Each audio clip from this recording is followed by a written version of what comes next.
Hello everyone, welcome to my channel buddy outlook.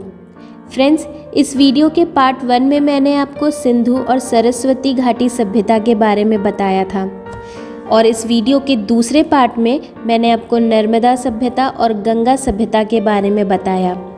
आज के इस वीडियो में हम बात करेंगे महानदी सभ्यता और ब्रह्मपुत्र सभ्यता के बारे में। तो चलिए शुरू करते हैं।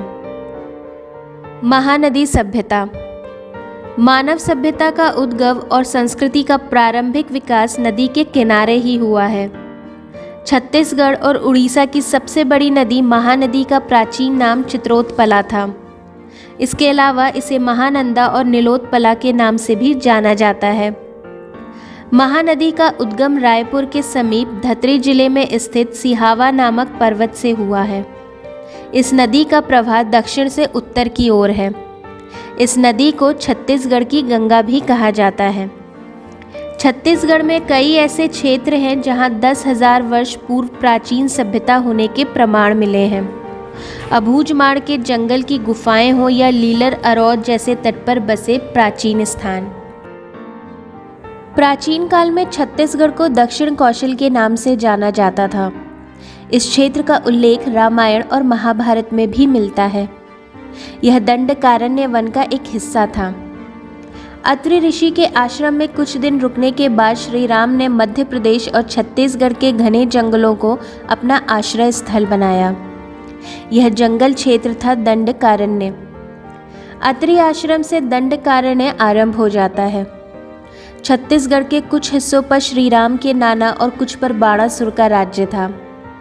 यहाँ की नदियों, पहाड़ों, सरोवरों एवं गुफाओं में श्री राम के रहने के सबूतों की भरमार है।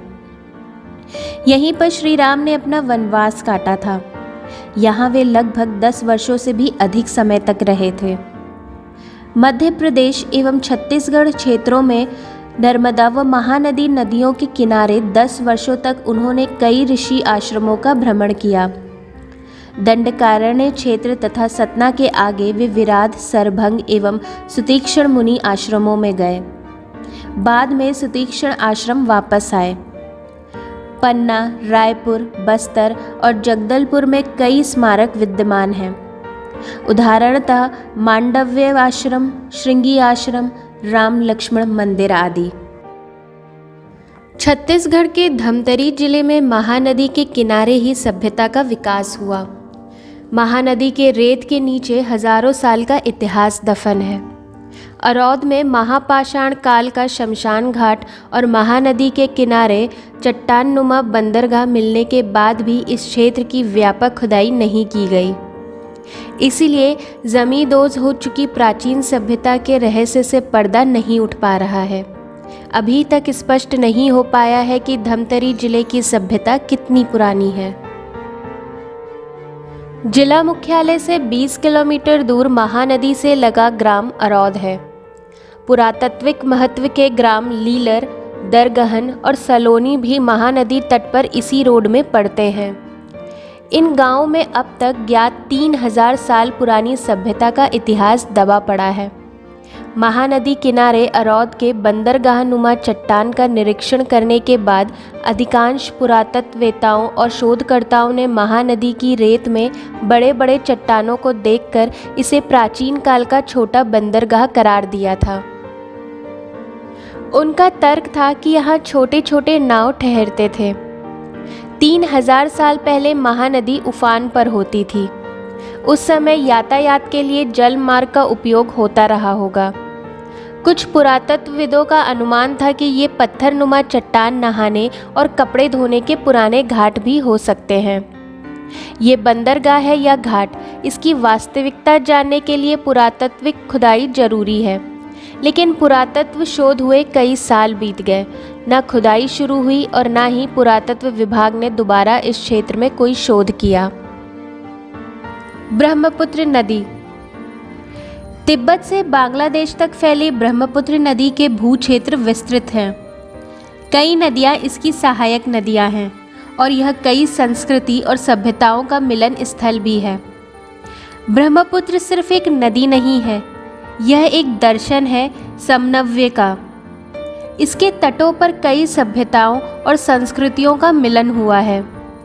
आर्य, अनार्य, मंगोल, तिब्बती, बर्मी, द्रविड़, मुगल, अहोम संस्कृतियों की टकराहट और मिलन का गवाह यह ब्रह्मपुत्र रहा है। जिस तरह अनेक नदियां इसमें समाहित होकर आगे बढ़ी हैं, उसी तरह कई संस्कृतियों ने मिलकर एक अलग संस्कृति का गठन किया है।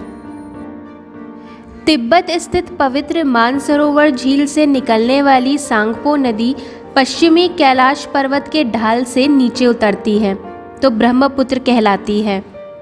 तिब्बत के मानसरोवर से निकलकर बांग्लादेश में गंगा को अपने सीने में लगाकर एक नया नाम पद्मा, फिर मेघना धारण कर सागर में समा जाने तक की 29,006 किलोमीटर लंबी यात्रा करती है। ब्रह्मपुत्र भारत ही नहीं बल्कि एशिया की सबसे लंबी नदी है। यदि इसे देशों के आधार पर विभाजित करें तो तिब्बत में इसकी लंबाई 1625 किलोमीटर है, भारत में 918 किलोमीटर और बांग्लादेश में 363 किलोमीटर लंबी है। यानी बंगाल की खाड़ी में समाने के पहले यह करीब 3000 किलोमीटर का लंबा सफ़र तय कर चुकी होती है।